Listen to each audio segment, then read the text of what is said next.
네, 이번엔 경제 현안을 보다 쉽게 풀어보는 경제 읽기 시간입니다. 오늘도 다양한 경제 이슈들 김대호 경제학 박사와 살펴보겠습니다. 안녕하세요. 안녕하십니까. 반갑습니다. 네, 오늘도 SK텔레콤 얘기를 먼저 해야 할 것 같습니다. 정부가 이거 좀 안정될 때까지 신규 가입자 받지 말라 이렇게 얘기를 했고 신규 가입자랑 번호 이동 안 하겠다라고 이야기를 했습니다. 주변에도 지금 SKT 쓰시는 분들 옮기는 경우 상당히 많거든요. SK텔레콤 입장에서는 굉장히 비상이겠어요. 예, 지금 이제 5일부터 네. 그 5월 5일부터는 SK에 당분간 SK에 가서 신규 가입을 할 수가 없게 됐습니다. 사실 이걸 조금 더 먼저 SK가 자발적으로 이런 조처를 했다면 국민들의 좀 누그러진 국민들의 어떤 엉그러진 가슴을 좀 더 달래줄 수 있지 않았을까. 뭐 그럼에도 불구하고 늦었지만 만시지탄이지만 지금이라도 이런 조처를 한 거 뭐 잘했다고 봅니다. 왜냐하면요, SK 영업하지 말라는 게 아니라 지금 유심을 교체해야 되는데 유심이라는 게 그 핸드폰의 이 연결 장치입니다. 이게 지금 해킹을 당했는데 예.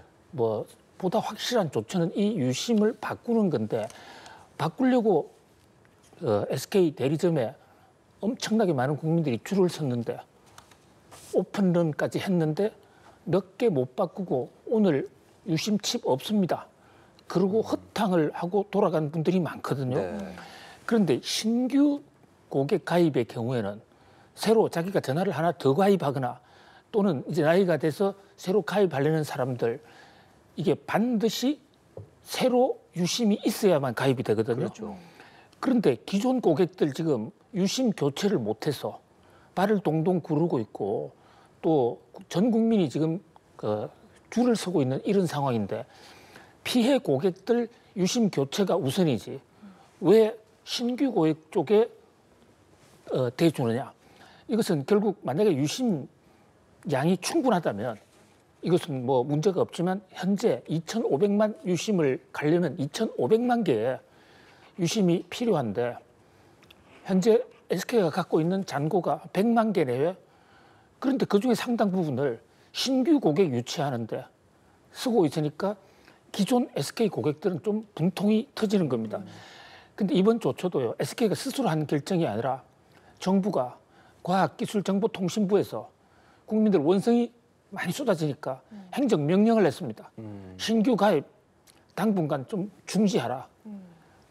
그러니까 이제 마지못해서 오늘 공식으로 우리 신규 가입하지 않는다라고 선을 했는데 이런 걸 좀 전향적으로 선제적으로 했으면 좋았겠다 이런 아쉬움이 남습니다. 예, 신규 가입이나 번호 이동을 중단하는 것뿐만 아니라 기존 SKT의 고객들은 위약금 때문에 번호 이동을 못하는 경우가 많잖아요. 네. 이 위약금을 면제하라는 정부의 지적이 있었는데도 아직까지 SKT에서는 별다른 발표가 없어요. 예, 지금 가장 큰 뜨거운 감자 핵심 쟁점은 바로 번호 이동입니다. 예. 번호 이동이라는 것은 사실 가입 고객사를 이동통신 SKT에서 SKT 아닌 또 다른 회사인 KT나 U+ 등등으로 옮기는 거거든요. 이 이동 번호 이동은 유심 교체보다는 훨씬 수월해요. 예. 왜냐하면 새로 가입하려는 회사하고 연결을 해서 몇 가지 변동 조처만 하면 되는 거거든요. 그리고 이 조처를 해놓으면 유심을 해킹해간 사람이 해킹 정보를 가지고 조작을 하거나 또는 금융 계좌를 트는데 상당한 장애가 생깁니다. 예. 그래서 많은 전문가들은 단기적으로는 번호 이동이 시급하다 이렇게 주장을 했는데 문제는 SKT 고객들이 마음대로 번호 이동을 할 수가 없는 게요. 대부분의 고객들이 일정 기간을 사용하라. 그러면 할인해 준다. 대신에 갑자기 만기 이전에 다른 데로 나가거나 다른 회사로 번호 이동을 하면 위약금을 토해내야 되는 이런 문제가 있거든요. 예. 그러니까 이 위약금이 사람에 따라 다르지만 만만치가 않아요. 보통 우리 이동통신사 요금 영수증 온 거 보면 엄청나게 많은 금액을 최초로 고시해 놓고 그중에 몇 년 이상 쓰면 깎아주겠다 한 퍼센트가 굉장히 높아요. 맞아요. 그거 대부분 다 위약금으로 토해내라. 이러니까 엄두가 안 나는 겁니다. 그런데 문제는요. SKT가 고객들하고 처음에 전화 개통을 할 때, 이동통신 개통을 할 때 고객하고 약속하는 약관, 이것은 공정거래위원회도 보고가 다 되어 있는데 제 약관 44조, 약관 44조에 보면 SKT의 규책 사유가 있을 때는 고객은 이 위약금 없이 해지할 수 있다. 위약금을 면제한다라고 분명히 명시되어 있습니다. 예. 그 명시되어 있으면 법대로 하면 되는 건데 국회에서 많은 국회의원들이 이 대목 어떻게 할 것이냐고 물으니까 유영상 대표께서 종합 검토를 하겠습니다. 기책 사유가 어디에 있느냐 그러니까 SKT에 있습니다 하면서도 이 위약금 면책 문제는 결정된 바 없습니다. 검토하겠습니다. 이렇게 얘기 나오고 있거든요. 물론 이해는 가요. 왜 그러냐면 유심 교체를 하면 고객은 불편하지만 빨리 교체가 안 되면 그래도 회사는 고객을 자기 가입자로 유지할 수는 있지 않습니까? 그렇죠. 근데 번호 이동을 해버리면 잃는 거죠. 고객을 잃으니까 이것은 돈의 문제, 사실 SK 입장에서는 돈의 문제가 아닐 겁니다.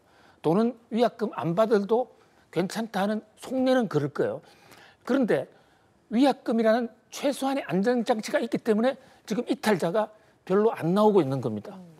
마지노선이라고 생각하는데 자 지금 이 대목에서 국가적인 통신 대란 재앙 수준인데 여기서 한 개인 회사의 이익이 중요하냐 아니면 전 국민적인 이런 이동통신 서비스 피해가 더 중요하냐 이것은 좀 국가적으로 판단을 해봐야 될 문제고요. 또 이건 법에 약관에 44조에 분명히 되어 있는데 약관에 해놓고도 지키지 않는다. 이럴 때 기업의 신뢰가 어떻게 되겠느냐. 이런 면에서 지금 SK에서 좀 더 진지하게 신중하게 접근해야 될 문제로 보여집니다. 예. 점유율이 시장 점유율이 SKT가 한 40% 되니까 더더욱 이런 문제들이 더 부각이 되는 건데 다만 이 정보 보호를 위해서 SK텔레콤이 얼마나 투자를 했는가를 보면 상대적으로 KT나 LG유플러스에 비해서 좀 부족하다라는 지적도 있습니다. 어떻게 생각하세요? 아주 핵심적인 대목을 지적을 해주셨는데요. SK텔레콤이라는 회사가 이동통신 사업자에서 차지하는 비중은 가히 절대적입니다. 가입자 수도 여러 회사가 있지만 40%를 훌쩍 넘어가고요. 원래 1994년에 이 이동통신 라이선스를 SK가 제일 먼저 받았고 예. 먼저 받다 보니까 과거에 있던 한국이동통신이라는 정부회사든 그 고객을 그대로 승계받았고 그랬었죠. 그러니까 출발부터 지금까지 사실상 독과점 1등의 지위를 해왔거든요. 그런데 이 이동통신의 경우에 제일 중요한 문제가 정보가 뚫리면 이동통신 기능이 지금처럼 마비되지 않습니까? 예.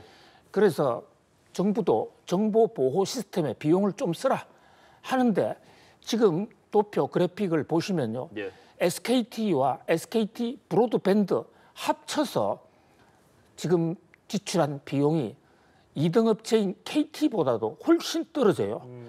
그런데 절대액으로 보면 이렇게 떨어져 한 400억 정도 차이가 난다.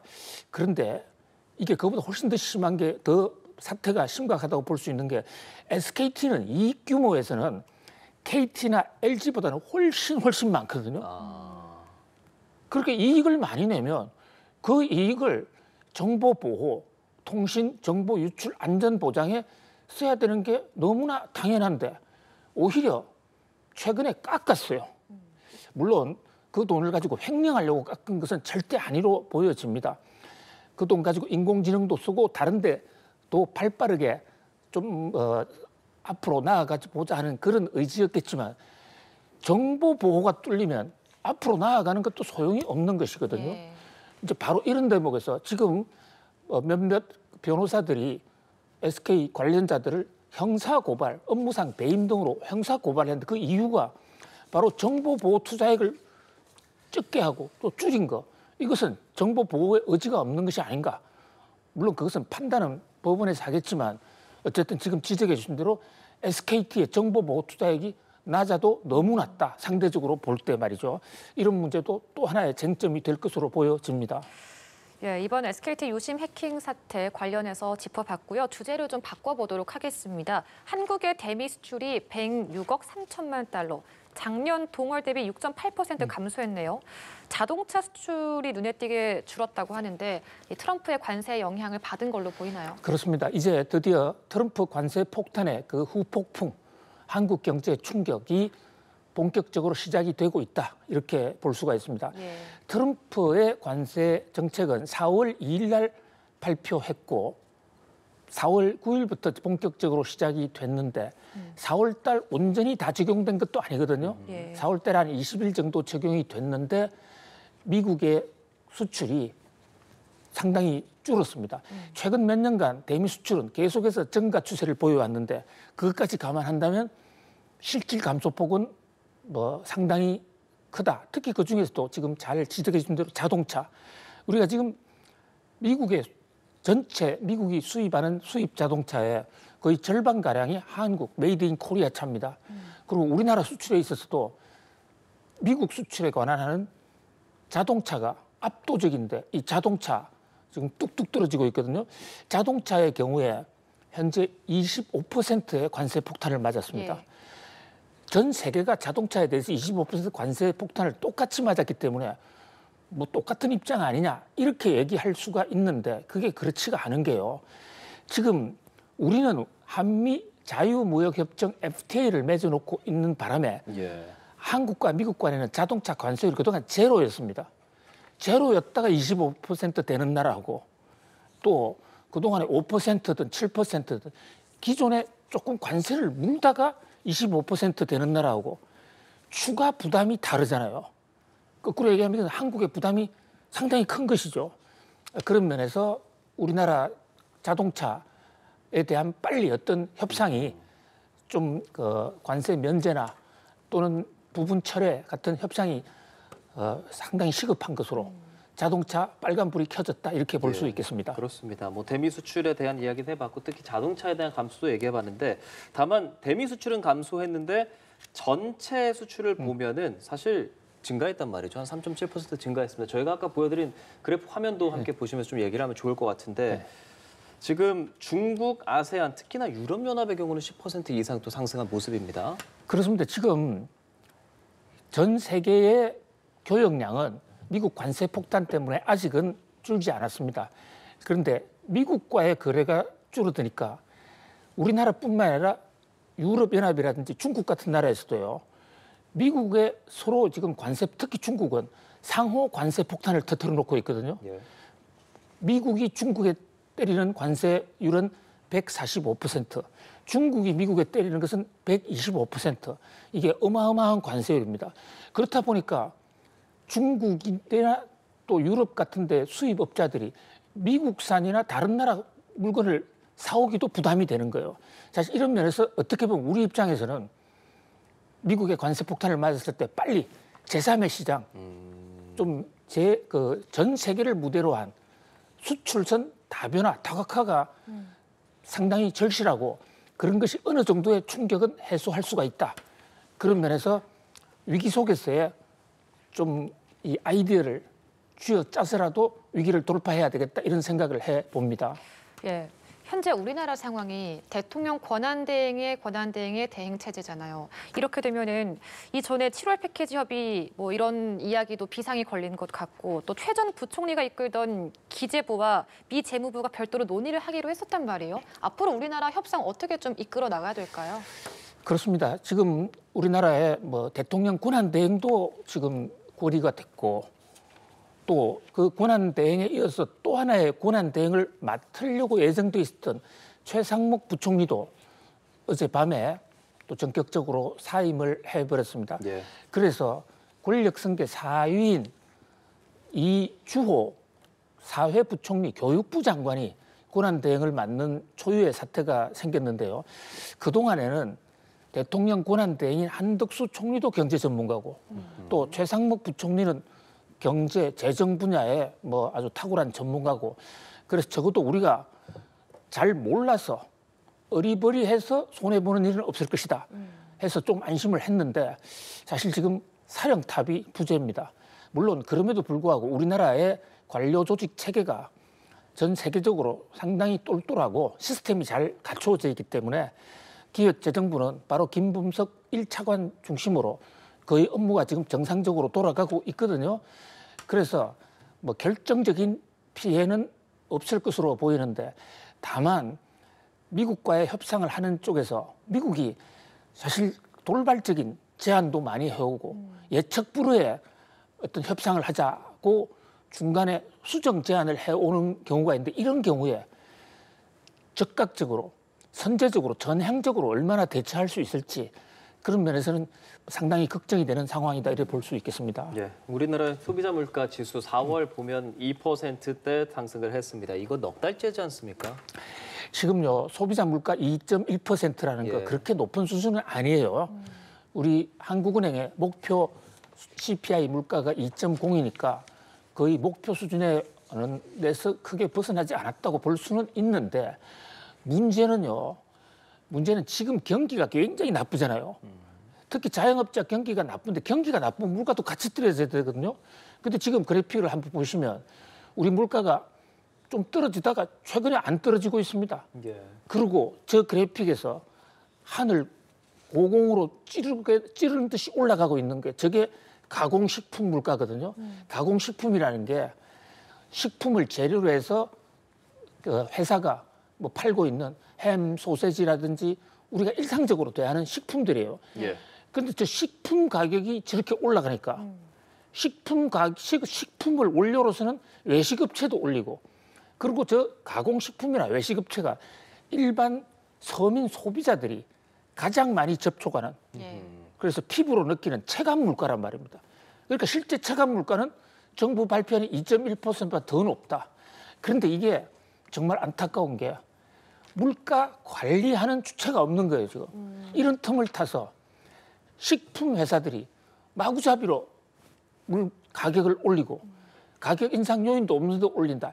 이럴 경우에 소비자 단체들이라도 좀 나서서 점검을 해줬으면 좋겠는데 거의 뭐 모두가 손 놓고 있는 게 아닌가 안타까운 상황입니다. 그렇습니다. 참 이렇게 물가가 오르기 때문에 기본적으로 소비 심리가 많이 위축이 돼 있는 상황이에요. 그게 걱정인데 그래서 정부에서는 뭐 대체 휴일 이런 것도 좀 더 적극적으로 만들려고도 노력을 한단 말이죠. 그리고 어제부터 물론 오늘 일하시는 분들도 많이 계시지만 연휴도 시작이 됐어요. 이걸 계기로 소비 심리를 좀 잘 바꿔낼 수 좀 있을까요? 예, 이 연휴 그러니까 그 사이에 낀 그런 휴일을 연장을 한다든지 그 논의가 있었습니다만 이번에는 일단 그 5월 2일은 정상 근무하기로 예, 해서 지금 오늘 우리가 근무하고 있지 않습니까? 예. 이게 장단점이 있어요. 왜 그러냐면요. 기간을 연장해서 휴일을 늘려주면 여행도 많이 가고 그래서 여행, 교통비, 숙박 이런 쪽은 경기가 올라가는데 지금 그런 쪽도 문제지만 재래시장, 일반 상업 거래소 같은 데에 물건이 안 팔리는 그건 하루라도 더 쉬면 결국 문을 못 열게 되거든요. 예. 그런 면에서 이 연휴가 길어졌다 해서 연휴가 모든 우리나라의 평균적인 소비를 늘리지는 않을 것이다. 여행, 숙박, 관광 이런 쪽은 좀 혜택을 볼 것으로 보여집니다만은 일반 재래 상가는 여기다 좀 각별한 관심이 있어야 될 것으로 보여집니다. 알겠습니다. 김재호 경제학 박사와 함께 경제 읽기 진행해봤습니다. 고맙습니다. 감사합니다.